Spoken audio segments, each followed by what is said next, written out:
Vivian didn't hesitate or look back to make sure I was following her.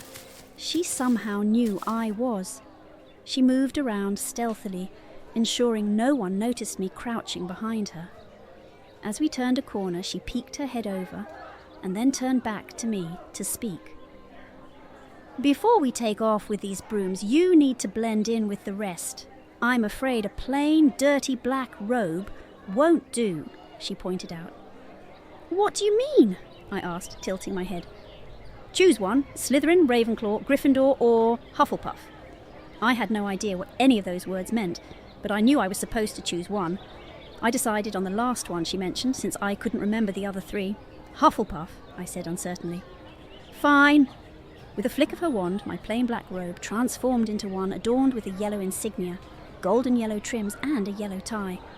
I felt the urge to twirl around to get a better view of my new look. "Wow!" I gasped. "Okay, follow me and walk as if you belong here," she instructed, heading towards the courtyard before stopping abruptly. "Oh, and don't talk to anyone for Merlin's sake. You really do stick out like a sore thumb." I nodded, trying to blend into the crowd of students as if I belonged. I straightened my back, imitating all of Vivian's moves and making sure my body language ensured everyone I was where I was supposed to be. I noticed how a brunette boy with hair on the longer side passed by us with his group of friends.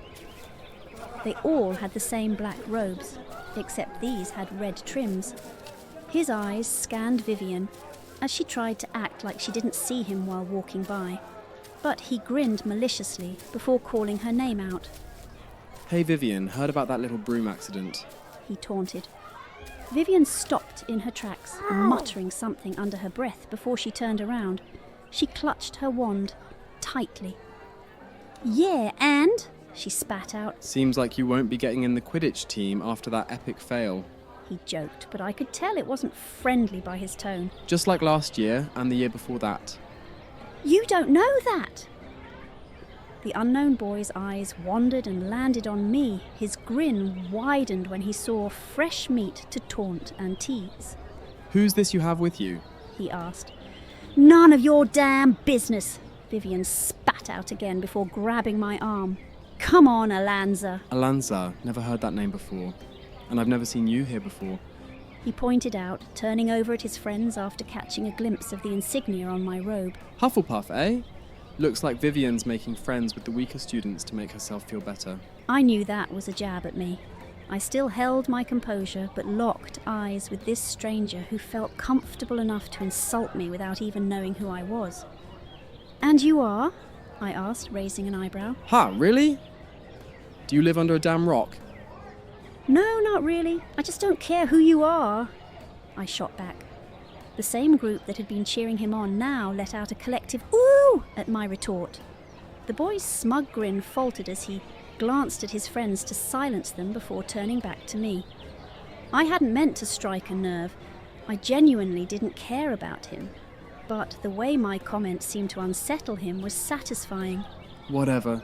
You're both such losers. Good luck getting into your teams. I'm sure my blind grandmother flies better than you two." He snapped, annoyance creeping into his voice. "Dick!"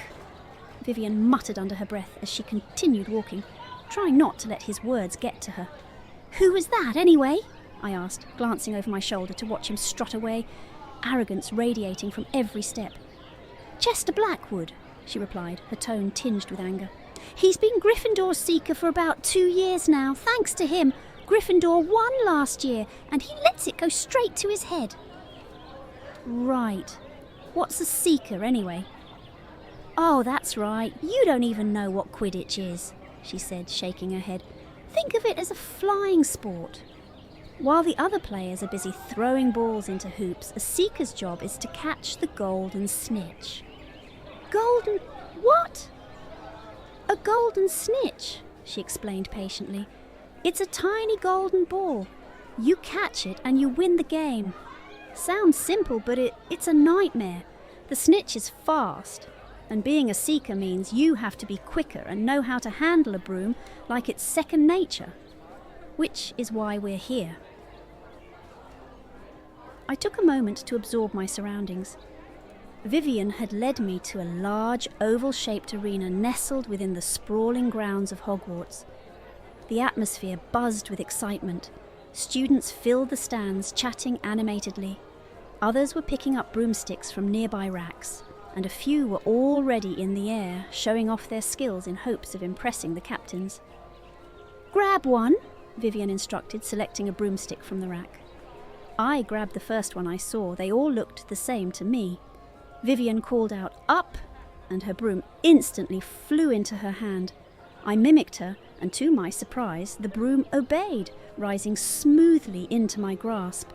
She swung her left leg over the broom, positioning it between her legs, and with a small jump, the broom lifted her gracefully into the air. "Come on, don't be scared," she called out, her voice full of encouragement. Taking a deep breath, I followed her lead. As the broom began to lift me off the ground, I felt a mix of anxiety and exhilaration. The broom rose slowly but steadily.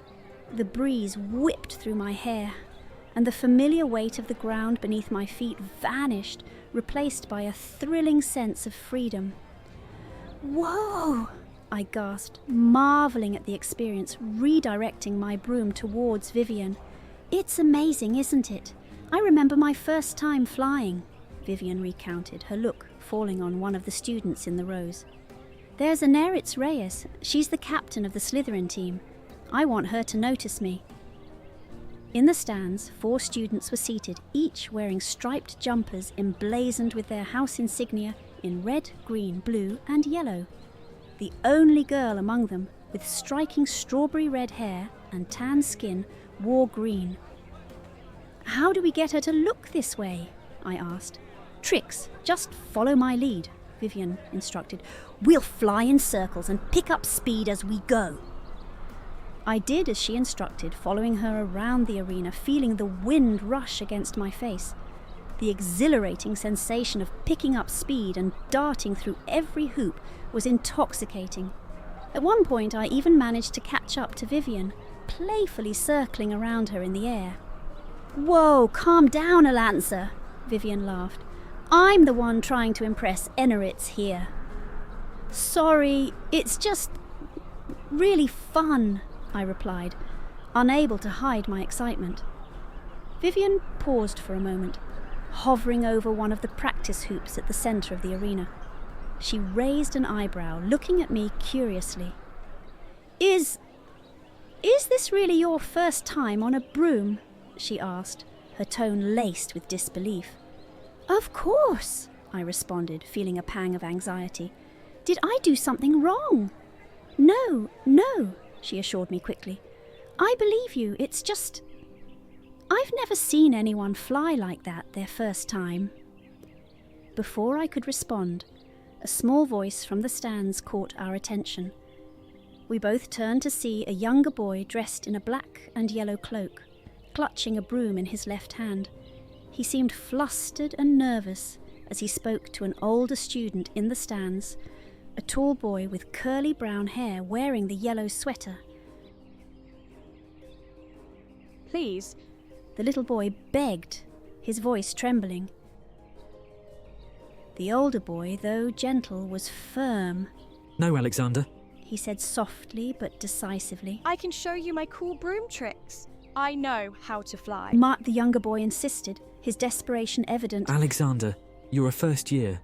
We only accept third years and above. Sorry, mate, it's for your safety." "But I said what I said." The older boy repeated. I don't care. Just look." Alexander shouted, determination flashing in his eyes.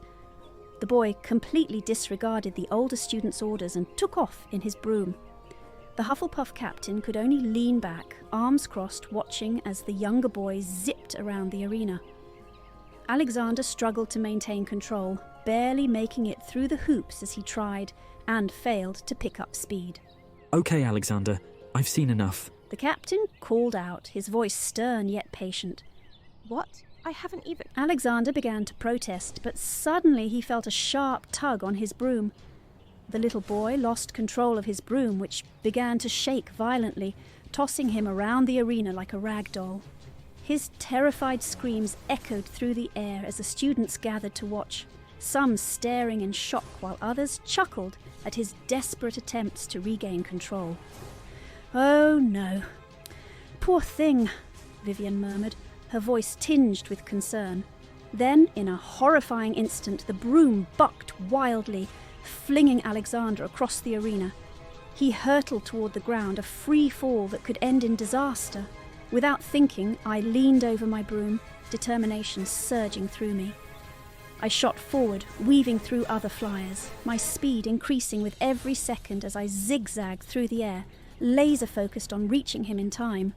I managed to grab a hold of his robe just before he hit the ground. The sudden pull almost choked him, but it was far better than the alternative. My heart pounded as I gently brought us down to the ground, my broom steadying beneath us. When we landed, Alexander's face was flushed red, and tears streamed down his cheeks, his body trembling from the near miss.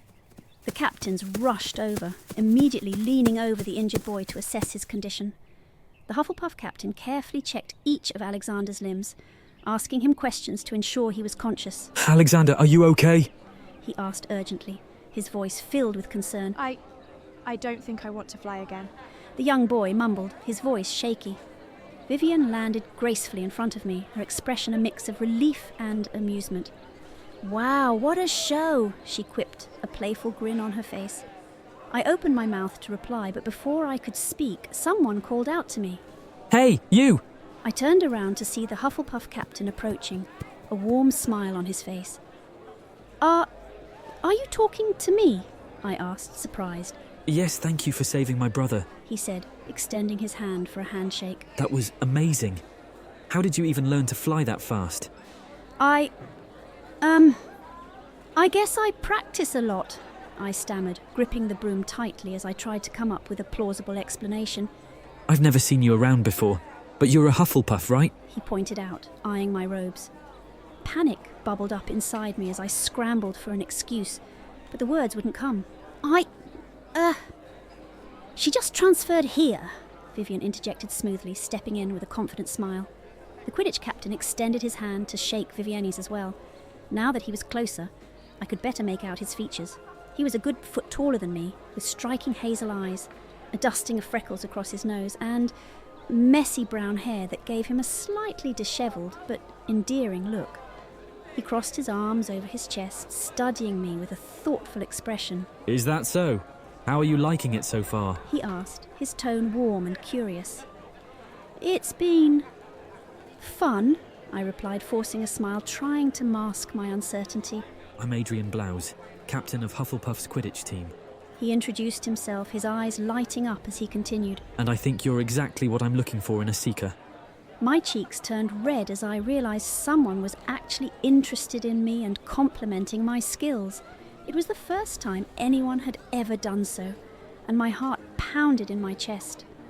The warmth of the moment was quickly overshadowed by a cold, creeping anxiety as I recalled Professor Malfoy's orders.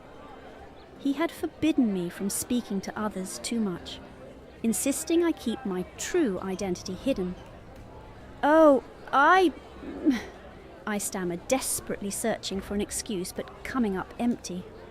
"She'd love to," Vivian interjected smoothly before I could say more. "And while you're at it, you should talk to Eneritz about my flying skills." Adrian chuckled, his hazel eyes gleaming with amusement. You mean the part where you hit a wall and nearly fell off? "Man, rumours do fly quickly around here," Vivian shot back with a grin. Not as quick as you. Adrian quipped. I didn't catch your name, by the way.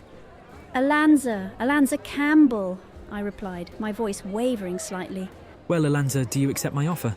I glanced over at Vivian, who gave me an enthusiastic thumbs up. The mix of encouragement from her and the weight of Malfoy's warnings warred within me. I do, I finally agreed, feeling a strange mix of excitement and apprehension. Great. We start practice next week. I hope to see you tonight in the common room, Adrian said, flashing a final smile before walking back towards the other captains. Vivian and I headed back towards the castle after returning the borrowed brooms. I was still trying to process the fact that someone had not only noticed me, but had also offered me a position on the Quidditch team. The compliment on my skills felt surreal, and I was both excited and bewildered about being part of something so significant, though I wasn't entirely sure what it entailed yet. "I told you stuck out like a sore thumb," Vivian teased, playfully bumping her hip against mine to nudge me. "Second day and you're already on the Quidditch team. Who would have thought?"